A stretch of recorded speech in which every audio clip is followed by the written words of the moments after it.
Houston, Knanaya Catholic Church. Today I'm going to tell the story of the Midas touch. Midas was a king of great fortune who ruled a kingdom in ancient Greece.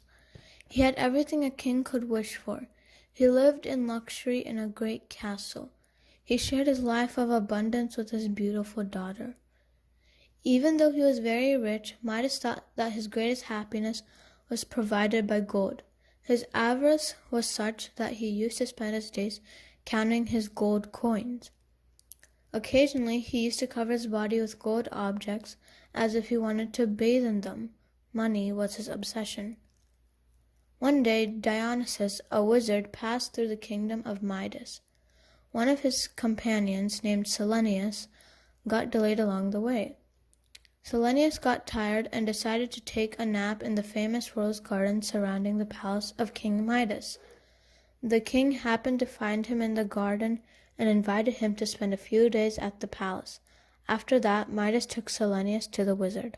The wizard, very grateful to Midas for his kindness, promised Midas to satisfy any wish of him.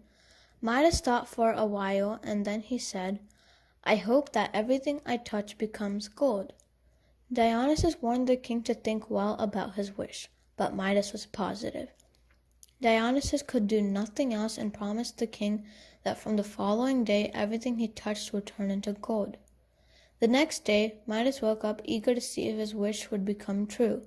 He extended his arm, touching a small table that immediately turned into gold. Midas jumped with happiness.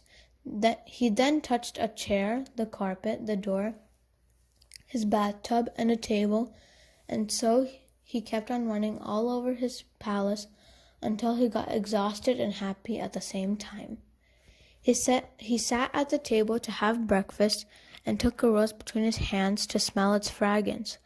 When he touched it, the rose became gold.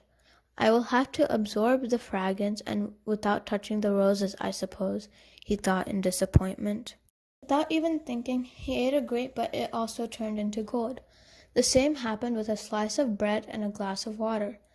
Suddenly, he realized that if this continued, he would starve and die. He started to sense fears. Tears filled his eyes, and at that moment, his beloved daughter entered the room. When Midas hugged her, she turned into a golden statue. Despaired and fearful, he raised his arms and begged Dionysus to take the wish from him. The wizard heard Midas and felt sorry for him. He told Midas to go to a river and wash his hands. Once he washed his hands, everything returned to normal. The moral of the story is to appreciate and to be grateful for what you have and don't be greedy. Thank you and have a good Lent season.